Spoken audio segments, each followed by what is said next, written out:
আওয়ামী লীগ নাই, বাংলাদেশের রাজনৈতিক ভারসাম্য নাই। সংস্কারের তো প্রশ্নের কিসের সংস্কার মিথুন, কিসের জন্য? আওয়ামী লীগের বিকল্প থাকলে রাশেদ রহমান কি করলো? সত্যেরই তো জয় হবে, কারণ বঙ্গবন্ধুর বিরুদ্ধে অনেক প্রোপাগান্ডা হয়েছে। বঙ্গবন্ধুকে কেউ ম্লান করতে পারেন নাই, পারবেন না।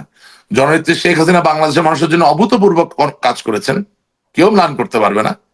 আওয়ামী লীগ বাংলাদেশের স্বাধীনতার অন্যতম অংশীদার, অনস্বীকার্য। বাংলাদেশের ইতিহাস দেখতে গেলে আওয়ামী লীগকে ছাড়া লেখা যাবে না। সুতরাং শত চক্রান্ত করেও কোনো লাভ হবে না। তো বলতে চাই যে বঙ্গবন্ধুকে গরু ছাগল বলদ দিয়া দল করতে বলছিল নাকি? বেশি বুদ্ধিজীবী না কম বুদ্ধিজীবী ওটা আপনি বিচার করার কে? আপনি আসেন আমার সাথে কথা বলেন, যদি আমার কথা যুক্তি না থাকে আমি মেনে নিব, কোনো অসুবিধা নেই, দেয়ার ইজ নো প্রবলেম। আপনি যদি না বোঝেন যে ভারত বা কোনো দেশ আপনাকে ক্ষমতায় বসে দিবে না, আপনি যদি না বুঝেন যে আপনি নিজের সক্ষমতায় নিজের শক্তিতে জনগণকে নিয়ে আপনাকে ফিরে আসতে হবে, ক্ষমতায় যাওয়াই সবকিছু না, রাজনীতি বড় কথা, তাহলে কি আপনার সাথে কথা বলে কি আমি সময় নষ্ট করব? আপনি কি মনে করেন এই কথাগুলো ওই গরু ছাগলের জন্য আমি বলি? এগুলো তো আমি দেখতে দেখতে বড় হইলাম। আপনাকে কেন বলা হয় যে সুবিধাবাদী বা অতি বিপ্লবী বা রিফাইন্ড আওয়ামী লীগের প্রবক্তা বা আপনার সংস্কারবাদী? প্রশ্নই আসে না। আমাকে নিয়ে যারা কথা বলেন তারা আমাকে নিয়ে ভীত। প্রবলেম হচ্ছে যে আমার তো ঠিকানা একটা, সেই ঠিকানার নাম বাংলাদেশ আওয়ামী লীগ। আমি যদি অপেক্ষাকৃত নতুন প্রজন্মের একজন হয়ে দেখি যে কতগুলো ঐতিহাসিক ব্লান্ডারের কারণে আজকে আওয়ামী লীগ বাংলাদেশের বাইরে, জননেত্রী শেখ হাসিনা দিল্লিতে, এবং এই যে এই ফারাজি টারাজি এইসব লোকজনরা বাইরে ঘুরে বেড়াইতেছে, তাহলে আমাদেরকে ফিরে যাওয়ার জন্য যেটা করলে ভালো হবে সেটা বলার অধিকারটা আমি কোথায় হারালাম, কেন হারাবো? সো আই নো বঙ্গবন্ধু হত্যাকাণ্ডের পরে একটা বিশেষ সময় পার হওয়ার পরে এই দল কিভাবে ধীরে ধীরে আজকে এই জায়গায় এসেছে, আমি তো একটা সাক্ষী ভাই, কম আর বেশি। এখন আপনি এমন এক সময় আসছে যে আমাকে মুখের টেপ লাগায় ঘুরতে হবে। কিছু খুব বিশেষ ব্যক্তি আছে আপনাদের এই সোশ্যাল মিডিয়ায়, যে আপনি সঠিক ফোরামে বলেন। আরে বেটা, তোর সঠিক ফোরামটা কি? ফাজিল, তোর সঠিক ফোরামটা কি? সঠিক ফোরামের কোনো প্রয়োজন আছে নাকি? তাইলে না কথা বলা যাইতো। সঠিক ফোরামের তো কোনো মূল্যই নেই। সঠিক ফোরামের নাম কি? আমাদের অনেকে অনেক কথা বলে। বাংলাদেশ আওয়ামী লীগের কেন্দ্রীয় কমিটির একটা পূর্ণাঙ্গ তালিকা আছে, সেন্ট্রাল কমিটি। আপনি বাংলাদেশ আওয়ামী লীগের ALBD.org-এ যান, যাই এখন সেন্ট্রাল কমিটির নেতাদের আপনি নাম খুঁজে পাবেন না, ভয়ে তালিকা গায়েব করে ফেলছে। এই দিয়া দেশে ফিরবেন? এই কথা বললে রাষ্ট্র রহমানের দোষ হয়ে যায়? আমি তো এখনো কেন্দ্রীয় কমিটির সদস্য, কেন্দ্রীয় উপকমিটির সদস্য, আমার বাবা এখনো কেন্দ্রীয় কমিটির কোষাধ্যক্ষ, আমরা তো গোপন করি না। অথচ যারা বাংলাদেশ আওয়ামী লীগের ওয়েবসাইট চালায় তারা ওখান থেকে বাংলাদেশ আওয়ামী লীগের কেন্দ্রীয় কমিটির সদস্যদের নাম গায়েব করে ফেলছে ভয়ে। আপনি দেশে ফিরবেন কিভাবে? এগুলো নিবিড় পর্যালোচনা, কিন্তু এটা দিলে আমরা দায়ী হয়ে যাই, দোষী হয়ে যাই। আপনি নেতা কর্মীদেরকে বলতেছেন যান মিছিল করেন, অমুক করেন, তমুক করেন, আসিতেছি আমরা, তো তোমার নামটা নাই কেন ওয়েবসাইটের মধ্যে? গোপন করছো কিসের জন্য? ঠিক আছে, বুঝলাম তুমি দেশ ছেড়ে পালাইছো, নামটাও রাখতে পারতেছো না, ভয়ে মামলা খাইবা। আপনার বাড়িঘরকে ভাঙা হয়েছে 5ই আগস্টের পরে? আমার বাড়ি 4 আগস্ট আগুন ধরিয়ে দেওয়া হয়েছে, দুটা বাড়ি। এখন কি বাড়িঘরে কিছু নেই বাংলাদেশে? না, কিছুই নাই, পুড়িয়ে দেওয়া হয়েছে। এবং ওই যে স্বতন্ত্রের কথা বললো তার অবশ্য বাড়িঘর কোথাও হাত পড়ে নেই। মানে ঘটনা হচ্ছে এইটাই, যে যাদের উপরে জামাত বিএনপির আক্রোশ ছিল তারা হইলো আওয়ামী লীগের শত্রু, আর যারা খুব আরামে ঘুরে বেড়াচ্ছে তারা নাকি আওয়ামী লীগের বন্ধু। না, কারণ হচ্ছে আপনি হ্যাঁ? কিছুক্ষণ আগে বললেন না যে অনেকের নাম সরাই ফেলা হয়েছে বা ইয়ে করে, অনেকের নাম না, কেন্দ্রীয় কমিটির প্রত্যেক সদস্যের তালিকা গায়েব করে ফেলা হয়েছে আওয়ামী লীগের ওয়েবসাইট থেকে। আপনি এখন যে দেখেন না www.albd.org, পান কিনা দেখেন। এরা নাকি আন্দোলন করবে, বড় বড় কথা বলে। এই জন্য আমি চিন্তা করতে যে আপনার হয়তো বাড়িঘর ভেঙে ফেলছে, এই জন্য হয়তো আপনি ক্যামেরার সামনে এসে কথা বলতেছেন। যাদের বাড়িঘর ব্যবসা বাণিজ্য এখনো সচল তারা কথা বলতেছে না, এমন সেটা কেন? আমার বাড়িঘর ব্যবসা বাণিজ্য বন্ধ করে দিছে বলেই তো আরো আমার ক্যামেরায় আসার কথা না। উল্টা যুক্তি বললেন। আমার তো নিজেকে, আমার তো হারানোর কিছু আছে। আমি তো নট এক্স্যাক্টলি আমি বেগার, আমি তো ফকিরের ঘর থেকে আসি না। এখন আপনাদের অনেক নেতা, রাশেদ ভাই, আপনাদের অনেক নেতাকে ফোন দিলে কি বলে জানেন? ভাই আমার তো ব্যবসা বাণিজ্য চলে, বা আমার বাড়িতে তো মা বোন আছে, এই জন্য আমি আসতে পারতেছি না। না না, আমি আপনাকে ওই কথাটাই বলতে চাচ্ছি যে আমারও তো ওই হিসাবে গেলে ক্যামেরায় আসা উচিত না, বাট আমি কি বুঝি, আমি বুঝি আমার কমিটমেন্টের তো একটা টায়ার আছে। My first commitment is to my country. এখন ভাই আমি এত বীর বাহাদুর হই নাই যে আমি কাউকে গিয়ে বলতে পারছি লাঠি দিয়ে পিটান সহ্য করবো, আমি পারবো না ভাই, যেটা পারি না এটা খাওয়া মিথ্যা বলে লাভ নাই। তো আপনি কি মনে করেন না যে আপনাদের মতন কিছু লোকের অন্যায়ের দোষ, সে দোষী আজকে জননেত্রী শেখ হাসিনা? হ্যাঁ, যদি আপনি আমাকে দোষী করেও শেখ হাসিনাকে দেশে ফিরাইতে পারেন, আওয়ামী লীগকে প্রতিষ্ঠিত করতে পারেন, কেন না, আমি দায় নিব। অবশ্যই, যদি আমি এমপি ছিলাম না, মন্ত্রী ছিলাম না, খুব বড় কোনো নেতাও তো আমি না। ইন জেনারেলি বলছি যে আপনি না, মানে শুধুমাত্র আমরা সবাই। আমার শুনেন, আমার আল্লাহর রহমতটা হচ্ছে যে আমি যখন কথা বলি আওয়ামী লীগের লক্ষ লক্ষ নেতাকর্মীরা শোনে এবং বেশিরভাগ নেতাকর্মী আমার কথাকে ভালোবাসে, সমর্থন করে। ভিতরে যে দুষ্টু কতগুলো আছে এবং অন্ধ কতগুলো আছে এবং বলদ প্রকৃতির কতগুলো আছে, তিনটা ক্যাটাগরি করলাম, দুষ্টু, অন্ধ এবং বলদ। এই তিন প্রকৃতির মানুষ তারা আমার কথার সাথে একমত হতে পারে না, কারণ তারা এর থেকে ভালো কিছু তো শেখে নাই। এই অন্যায়, এই অত্যাচার তো আমি দেখতে পারি না। আমার বঙ্গবন্ধুর উপর পেশাব করতেছে, হোয়াট ইজ দিস? এটা কিভাবে হতে পারে? আপনি 17 বছর কি শিখাইলেন? আরে ভাই, 17 বছর কি শিখাইলেন? যে প্যান্টের জিপারটা খুলে আপনার গোপনাঙ্গ যে বাইর করতেছেন তাও আপনি লজ্জা পাচ্ছেন না। পেশাব করা তো পরের বিষয়। মানে এগুলো তো অমানুষ বানাইছি 17 বছর ধরে আমরা।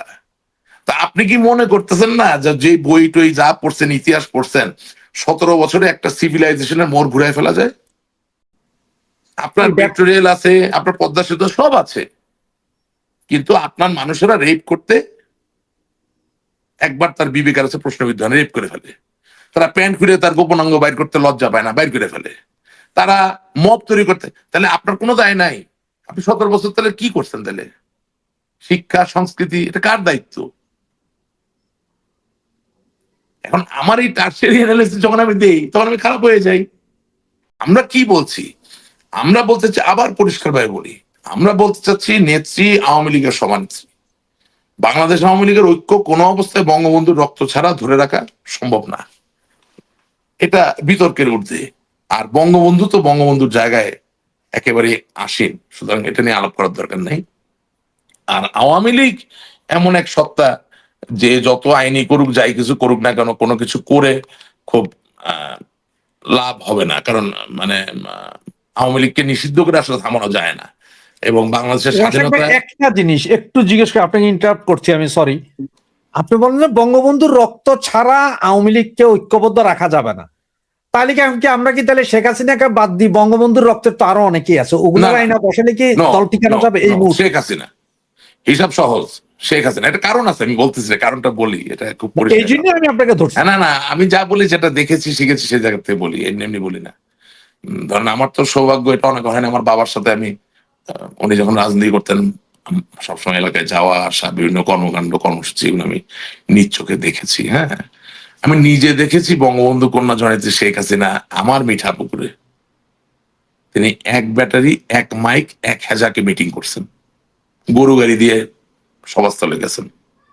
চিন্তা করতে পারেন, বঙ্গবন্ধুর ভাই গরু গাড়িতে যাচ্ছেন। আমি নিজে দেখেছি রংপুর টাউন হল, তখন পাশে শিল্পকলা একাডেমি অর্ধ নির্মিত, তখনও পুরোপুরি হয়নি, সেই জায়গায় বঙ্গবন্ধু কন্যা জননেত্রী শেখ হাসিনা সকালে 10টায় শুরু করছেন বর্ধিত সভা, দুপুরে খান নাই, শশা খাইছেন, নামাজ পড়ার জন্য পাশের ভবনে গেছেন, আসছেন, রাত্রে 10টা পর্যন্ত বর্ধিত সভা করছেন। আপনাকে আজকে আমি প্রশ্ন করি, আপনি যে কোনো বর্তমান আওয়ামী লীগের বড় নেতা, যাদেরকে বড় নেতা বলে, ডাইকা নিয়ে আসেন তো, জিজ্ঞেস করেন লাস্ট কবে 12 ঘন্টার একটা বর্ধিত সভা করছে, উত্তর দিতে পারবে না। এই যে এই মুরব্বী সাংবাদিক, ওনারা ডাইকা জিজ্ঞেস করেন যে এত সাংবাদিকতা আপনি পারেন তো গত 17 বছরে একটা আপনার বন্ধু নেতার নাম বলেন যে 12 বছর 12 ঘন্টা 14 ঘন্টা একটানা বর্ধিত সভা করছে, বলতে পারবে না। কিন্তু জলিল সাহেবরা করেছেন, মরহুম জলিল সাহেব, মরহুম জিল্লুর রহমান সাহেব করেছেন। হ্যাঁ, দেয়ার আর ইনস্টেন্সেস, এক্সাম্পলস আছে, আমি চিনি তাদেরকে, তারা আজকে পৃথিবীতে নাই। তো কথা হচ্ছে, যখন এই মানে নারী নির্ভর, অর্থ নির্ভর এবং চাপিয়ে দেওয়া নির্ভর রাজনীতির চর্চা যারা করবেন, তাদের দ্বারা আপনি আক্রান্ত হবেন এবং সামনে এগোনো কঠিন হবে, এটাই বাস্তবতা। আমি এখন একটা কথা বলবো যেটা অনেকে মাইন্ড করবে, বঙ্গবন্ধু শেখ মুজিবুর রহমান 1970 সালের নির্বাচনে যা পারেন নাই, আপনি 2024 সালে তা পেরেছেন। তার মানে 289 জন আপনার সংসদ সদস্য, 11 জনের বিরোধী দল, যেটা বঙ্গবন্ধু পারে নাই। বুঝেন কথাটা কত বড় আমরা, মানে কত এগিয়ে গেছি, কত পেরেছি, এবং সেই জন্য আজকের এই বিপর্যয়।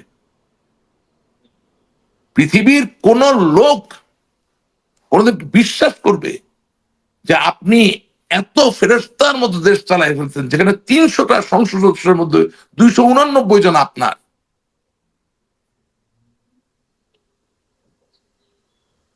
যদি কোনোদিন আপনার চাকরি চলে যায়, যদি আমার কোনোদিন খাওয়ার টাকা পয়সা না থাকে, তাইলে আমরা উন্নত বিশ্বের যে কোনো একটা কমেডি ক্লাবে গিয়ে যদি এই জোকটা বলি যে আমি একটা নির্বাচন করেছিলাম, সেই নির্বাচনে আমি এত ভালো ছিলাম যে 300টি আসনের মধ্যে 289টি আসন আমি পেয়েছি, মানুষ হাসতে হাসতে পড়ে যাবে, আপনাকে অনেক বকশিস দেবে। এখন আমি বলতে বাধ্য হচ্ছি, কারণ আমাকে তো এখন দেশ ছেড়ে চলে আসতে হইলো। আজকে এতগুলো আওয়ামী লীগের নেতাকর্মী দেশে থেকেও দেশে নাই, কারণ তাদেরকে গোপনে থাকতে হচ্ছে। তাহলে আমি এই কথাগুলো বলবো না? কাউকে বলতে হবে না? 17 বছর ধরে তো এই আইন প্রতিষ্ঠার সংগ্রামে বঙ্গবন্ধু কন্যা জনজাতি লিপ্ত ছিলেন। আমি তো তার পাশে থাকবোই, এখনো তার পাশে আছি। কিন্তু এই আইন প্রতিষ্ঠার যে সংগ্রাম, সেই সংগ্রামের মাঝেও যে অনেক বেআইনি কিছু হয়ে গেছে, সেটা তখন হোক বা এখন হোক বা আগামী দিনে হোক, বলতে তো হবে। না হলে আপনি সঠিকভাবে আইন প্রতিষ্ঠিত করবেন কিভাবে? আমি তো আপনাকে বলছি, আমি এর আগেও অন্যান্য টকশোতে বলেছি যে ঐক্যের তো কোনো বিকল্প নাই। কিন্তু সমস্যা হলো কি, যেই লোকটা 17 বছর ধরে টাকার বিনিময়ে বা নারীর বিনিময়ে বা ক্ষমতার বিনিময়ে বা কোনো কিছুর বিনিময়ে কমিটি দিয়েছেন, তারে দিয়ে আপনি ঐক্যটা তৈরি করবেন কেমনে? আমার তো কোনো দ্বিমত নাই, আমার প্রশ্ন আছে। এই প্রশ্নের উত্তর পাওয়ার অধিকার তো নিশ্চয়ই আমার আছে। এখন আপনি ধরেন পুলিশের চাকরি খুঁজতেছেন, কোন মন্ত্রীকে গিয়ে ঘুষ দিচ্ছেন, তা আপনি ঘুষ দিয়ে যদি পুলিশ হন, তারপর যে আমি বলি আহা হা আসুন আপনি একজন বিবেকবান পুলিশ হন, এটা কি হচ্ছে নাকি? তো সিমিলারলি যেই কমিটিটা আপনি দিচ্ছেন নারী, টাকা বা অন্য কোনো সুবিধার বিনিময়ে, সেই কমিটিকে দিয়ে এবং আপনাকে দিয়ে কোন ঐক্যটা আপনি তৈরি করতে পারবেন? গেল এক। 2 নাম্বার, নেতৃত্বে একজন মানুষ, তৃণমূল তো ওনার সাথে অবশ্যই কথা বলবে, এটা তাদের অধিকার। আমি কি তৃণমূলের বাইরে? আমিও তো তৃণমূল, আমি তো বড় কোনো নেতা না। কিন্তু আমি যদি নেত্রীকে ডাইরেক্ট ফোন করে পাই যখন তখন, তাইলে আপনি কি মনে করতেছেন যে আওয়ামী লীগের জেনারেল সেক্রেটারি আমাকে এসে যদি কোনো কথা বলে আমি সেটা শুনবো? আমি বলবো তুই কেটা বেটা? তোর নেত্রীর সাথে আমার প্রতিদিন কথা হয়, তুই আমার কাছ থেকে শুনে যা। এখন এটার বিশ্লেষণ আপনি কি দ্বারা করাবেন? আপনাকে তো তৃণমূল, এখন তো আপনি ক্ষমতা বিপদে পড়ছেন, পালায় আছেন, এখন তৃণমূল লাগবে, 17 বছর লাগে নাই। তৃণমূলকে ভেঙে ভেঙে চুরে ছারখার করে ফেলা হয়েছে, তৃণমূলকে বিভক্ত করে ফেলা হয়েছে, তৃণমূলকে বিভিন্ন ভাবে কষ্ট দেওয়া হয়েছে। পুলিশের আইজি আপনার, সেনাবাহিনীর প্রধান আপনার, বিমান বাহিনীর প্রধান আপনার, নৌবাহিনীর প্রধান আপনার, বিটিআর এর প্রধান আপনার, আনসারের প্রধান আপনার, ডিজিএফআই এনএসআই এর প্রধান আপনার। কোন জিনিসের প্রধান আপনার না, তারপর নাকি চক্রান্তে আপনি পড়ে গেছেন? মানে আওয়ামী লীগের সাধারণ সম্পাদক আপনার, জাতীয় পার্টির প্রেসিডেন্ট এবং সাধারণ, দুইটাই আপনার, সবই আপনার, তাও তো আপনি পড়ে গেলেন। কারণটা কি? এই কোন চক্রান্ত ভাই? Deep state. কিসের ডিপ স্টেট? আমরা জনগণের সাথে তখন কানেক্টিভিটি হারিয়েছি, আমাদের নিজেদের নেতা কর্মীরা অনেকে আমাদের জন্য রাস্তায় নামে নেই। ইহাই বাস্তবতা, এটাই রিয়ালিটি। নেত্রী অলরেডি বলছে দেশে ফিরে যাও, এরপরে অনেক নেতা বলছে নেত্রী ডাক দিলে আমরা ঝাঁপিয়ে পড়বো, দেশে যাব। নেত্রী এবার টেলিগ্রাম টেলিগ্রাম মিটিং এ বলেন, আপনি শুধু একটা হুকুম দিয়ে দেখেন নেত্রী কি করি, ফাটাই ফেলবো, জ্বালাই ফেলবো, কতবার হুকুম দিতে ভাই? হ্যাঁ, কতবার বললো উনি যে দেশে যান আপনারা? যাবে না তো কেউ এইভাবে, পরিবেশ তৈরি হয়নি তো। রিয়ালিটি যেখানে আপনার নেতা বলবে আপনি মিছিল করুন, মিটিং করুন, আগুন ধরিয়ে দেন, ভেঙে ফেলুন, চুরমার করে ফেলুন, জেলে যান, সেখানে আপনি একটি দুটনি এসি চালিয়ে ওয়েবক্যাম চালু করে বক্তব্য দিয়ে যাচ্ছেন, হয়তো বা রাত্রেবেলা কলকাতার কোনো পার্কে গিয়ে দুটো বিয়ারও মারছেন, তো সেখানে তো নৈতিক জায়গা তৈরি হবে না। This is reality.